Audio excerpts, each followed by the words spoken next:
To kick off the show this morning is an American R&B singer, restaurateur, docu-series superstar. She was a member of the original Ikettes in the Ike and Tina Turner Revue before launching her own solo music career. She has sang backup to Stevie Wonder, Barbra Streisand, and the Rolling Stones. She later created the uber successful Sweetie Pie's restaurant franchise. And unless you've been living under a rock for the last decade, you saw her star in the award-winning Oprah Winfrey Network's docuseries, Welcome to Sweetie Pies, for which she won not one, but 2 NAACP Image Awards. The author of Sweetie Pie's cookbook, she is affectionately known as Miss Robbie to millions of adoring fans all over this country. Welcome to the show, Robbie Montgomery. Thank you. Hello, everybody. Good morning. Okay, I got to start by full disclosure. Robbie is my aunt, and I love her to pieces. So don't fault me during this interview because I'm going to be fangirling on her throughout the next 20 or 30 minutes or so. But when I think about Black women trailblazers, I really couldn't think of anyone more accomplished than you. You have broken so many barriers. I want to start. It's so much to start with. And I was doing my research on you last night to make sure I didn't miss anything. And there was so much. But I got to start with your iconic music career with Tina Turner and the Ikettes. And I went back and I found these beautiful pictures of you. And then I read this article about Tina, who was interviewed by Oprah Winfrey. And Tina started to tear up, saying that you had been like a little sister to her and you helped her through some of her darkest days. And then I read that you watched that interview and you teared up. So tell us what it was like working, touring as a Black woman in the 60s and the 70s with Tina Turner and Ike Turner. Well, everything was segregated then. So it was like 20 of us and we were all like a family. So we did everything together. I mean, we never mingled with other people because we were self-contained. So being with them was like being with my family away from home. And it was just a wonderful experience. I learned a whole lot. I mean, you hear a lot of things about those days and what people think, but we were just a wonderful family together. We leaned on each other. And was it because you all were always together, Robbie, that helped kind of buffer some of the segregation and some of the, the nasty racial things that were happening in the country during that time period? It really did, because we went places. I mean, we did everything together because of segregation. I mean, you couldn't go to the bathroom, so we only had each other. We did our hair together because, you couldn't go to the beauty salons because things were segregated. So it was just a wonderful experience for me leaving home with a group like that, being protected. We kind of looked out for each other. Ike was, you hear all the bad things, but Ike was like a father to us. And I learned a whole lot from him. And a lot of things I learned from Ike, I applied to my business today.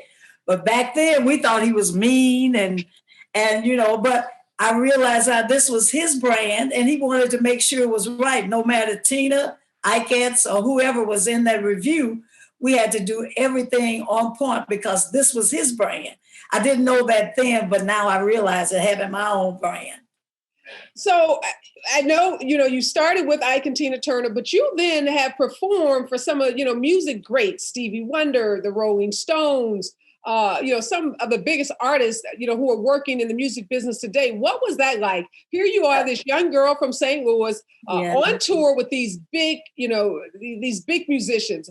What was that like? It was really amazing because at the time when we moved to LA, I never knew anything about the background scene. But after we moved to LA, I found out there was a whole different world being a background singer.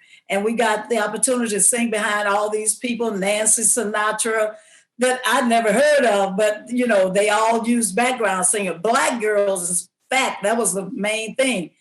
I left home St. Louis with a blues singer named Earl Hooker. And I was the only girl back then. Like I said, everything was segregated. The hotels, we maybe had 3 hotels to live in. And I was the only girl with this group. So I was really bashful. The bathrooms were in the hall of these hotels. You didn't have it in your room.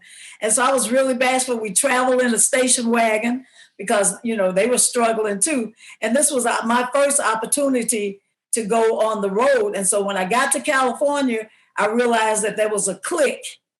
And I was able to get into that clique, and all the work went to these same people all the time. And I was able to get into that clique. And that's how I met all these other people, Nancy Sinatra, Barbara Streisand. The girls had all these jobs. They were contractors, and they would hire different Black singers to put a background on all these groups' albums. Back in that day, they didn't have CDs, but it was albums.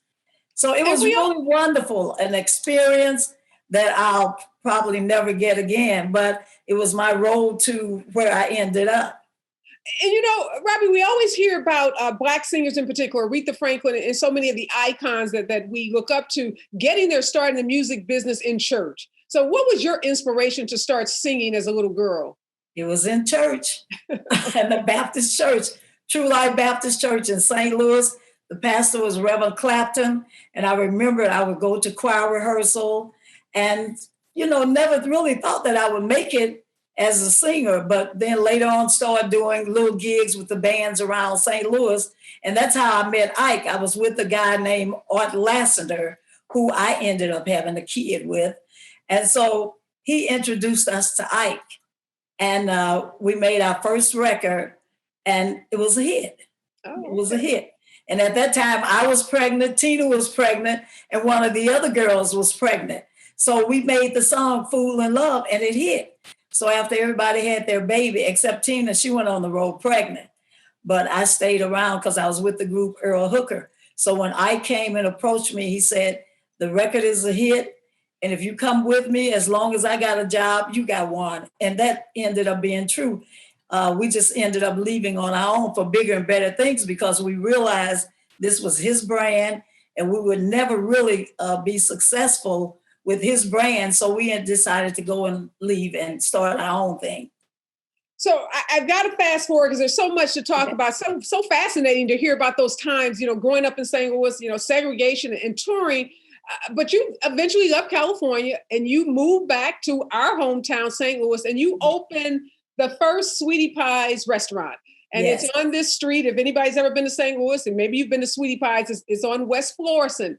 You're using your mother's recipes, cooking good old-fashioned soul food. And I don't know if you remember this, but I remember coming home one year, coming over to the restaurant, looking for you, thinking you'd be out front. And I find you in the kitchen, cooking, apron and all, because that, and it shocked me. Like, here you are, this famous singer in the back cooking, in this restaurant. So, and I'm sure that was the experience of many people. Didn't expect you to be so hands-on. But AREVA, today I'm still hands-on. I go to work every day. If the employees mess up something, I get back there, cook it, show it to them. I mean, I'm still in there literally yesterday cooking, and I'm late now, so they're waiting on me. But I enjoy, I'm a people person, and I like to be hands-on because I want to make sure that it's just right, the best that I can do for my customers, because I'm dependent on them to come back. So I want them to get the best, and I love it. I love going out, holding the babies. I tell everybody, okay, I'm finna go out and kiss babies now. So I go out and do that and mingle with the customers. It's amazing how much love that the world has shown me, doing my process of trying to go get where I'm going. But it's wonderful. And when I'm in there, I make sure that it tastes right. If it don't taste right to me, it's not going out. Well, I can attest to that. Like I said, I found you in the kitchen cooking when I went to visit you on a trip home to St. Louis. But did you ever think this little small restaurant on West Florissant, that you would go from there to being on the covers of magazines and being heralded as one of the top, restaurateurs in this nation? Right. I never realized that, but my goal wasn't to be the best, but whatever I do, I try to put all my all in it. So when I went home to St. Louis, I realized doing my travels, every time I would go to the little Black restaurants were just, not 5-star, but I mean, they had spittoons in the restaurant and things like that. And I was like, one day, if I ever have to do this, on the road, let me back up. On the road, everything was segregated. So when we get to a motel that had a kitchenette, that's what we called it back. They had a little kitchen. I was the only one that could cook. So on those off days, we would make something. We had this electric skillet that we carried every place and a 2-burner hot plate. And we carried that everywhere. Our equipment was a skillet. So I knew how to fix everything in that one pot. So that's how it started. So I ended up with a lung problem. And I was like, well, I didn't die, so I got to do something. So I can cook. Everybody likes me. So that's where I'm headed for. I went out, I found, and backing up, nobody inspired me. Nobody inspired. Every road I turned to, there was a block. But I was determined that I didn't die, so this wasn't the end of my life. I'm going for it. And that's what I did. I would tell people, oh, I'm opening a soul food. They like, soul food, you better open a salad bar. I'm like, thank God I didn't. Thank God you followed your first mind, right? Yes, because I believed in me. A man told me, Mr. Strauss, who owns the Fox in St. Louis, he told me, he said, well, this is your dream. Don't expect people to be excited at you, because I would tell somebody and they're like, soul food, that greasy stuff. So people would just beat me down. My hopes would be up so high. They would say something negative and I'll lose my strength and my power. And he said to me one day, this is your dream. So nobody believes in it. So I took that, and I mean, everywhere I went, I was blocked. No loan, no nothing. I couldn't get any help. Just everything was negative. But I said, I'm going on because I believe in it. And that's what I did. And it ended up, I mean, at 70 something, I ended up getting the Welcome to Sweetie Pie show. I never even imagined that. All I knew to do was sing. Well, let's move forward to that, because here you have, like you said, this successful restaurant in St. Louis, and Oprah Winfrey comes knocking. Yeah. So you have this uber successful docuseries runs on the Oprah Winfrey Network for 9 seasons, which is unheard of for a reality show. You win 2 NAACP Image Awards. You become like a fan favorite. Fans, people are driving to St. Louis, hundreds of miles away to come to Sweetie Pies to meet Miss Robbie. But I want to show a clip, Miss Robbie, because you weren't the sweet, charming lady we're watching today. You gave a lot of tough love during that show. Let's take a look at a clip. That's ridiculous. You ain't that good. I'm the best, and I don't put 4 pans in at a time. My staff calls it cussing and fussing, but in the restaurant business, we call it quality control. Don't give them that old grease-ass chicken. Oh, it's up in here today. Y'all finna give me a heart attack back in this kitchen. Let me get my ass out of here. Bullshit makes me sick. And that's what's going on here. If it's your business, I think you should put your all into it. I mean, this is my livelihood. If my business doesn't make it, I don't make it. These cabbages are ugly.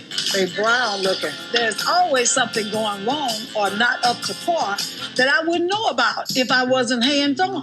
Where's your trash can? It should be right here by the sink, y'all. I don't want to have to walk way over here and put my paper towel in it. Okay. That's just one of thousands of clips that we found where you're giving some of that good old St. Louis tough love. But despite you fussing and cussing, as they said, you have fans like all over this planet that just, I say your name and people just go, oh my God, I love her. Yeah. So what do you think it is that you can cuss somebody out in one breath and the next breath they're saying you're one of their favorite people? Because you know what people always say, you remind me of my grandmother. You remind me of my aunt. I had an aunt that cursed all the time. I loved her. I would just go over her house just to hear her. She used to use bad words and say, don't do don't do what you want to do. Do like I say do. And so I just took that and applied it to being my own natural self. And I did it, and it ended up people like, I love you, Miss Robbie.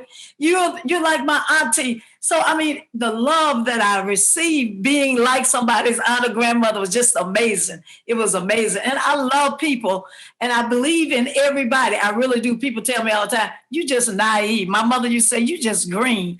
But I believed in these people, and I would give second chances to the prisoners because I always wanted to do something. Like I say, I'm a people person. I would help the charities, make sure that the kids had things during Christmas because I love doing that and I love people and everybody's nice to me. So I have no reason to be mean to them. And that's what I think is a part of my success, being like somebody's grandmother, they aren't cussing and fussing, but that makes the world go round in my world.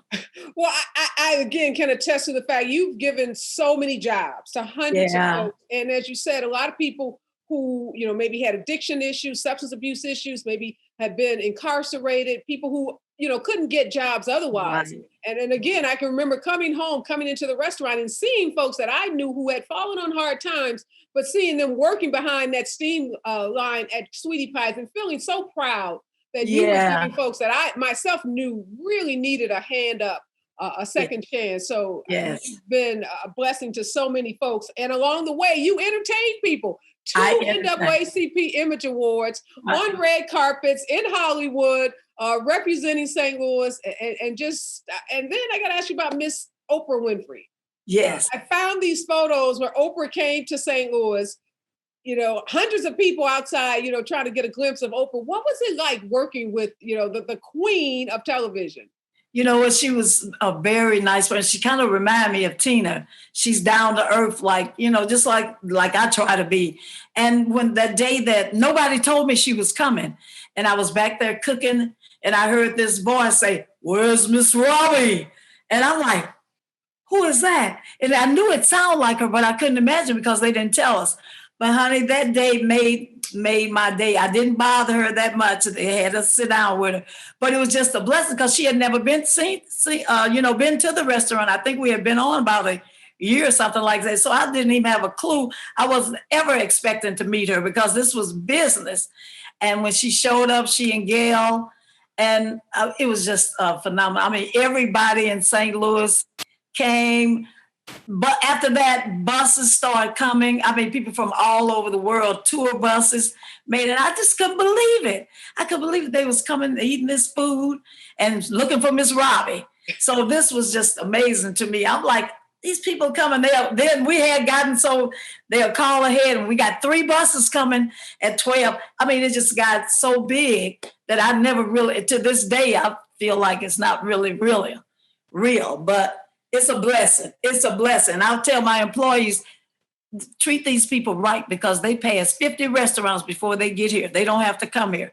So I believe in doing unto others as they do to me. So it was just really amazing. I didn't want to gloss over the fact that you said a lot of this success came to you when you were in your 70s. In 70s. So I tell people all the time, don't ever give up because you never know. And now I've got these restaurants, and now I'm back in the studio doing my first video. I've never had a record on my own because I was always backgrounding somebody. And once you get into that little hole, they don't let you out. You have to just crawl your way out. So now I'm down in Mississippi. I have a restaurant down here. I'm down here making sure that this doesn't fail. And so I'm in the studio doing my video. I did 5 songs, and I'm getting ready to get back out there. And I'm like, music business changed so much. I don't know anybody, but I'm determined that I'm going to get back out there and get that one hit. I told Kwanzi, who's my manager, I said, I'm going to be the oldest person to get a Grammy. So that's what I'm working on now. Yeah.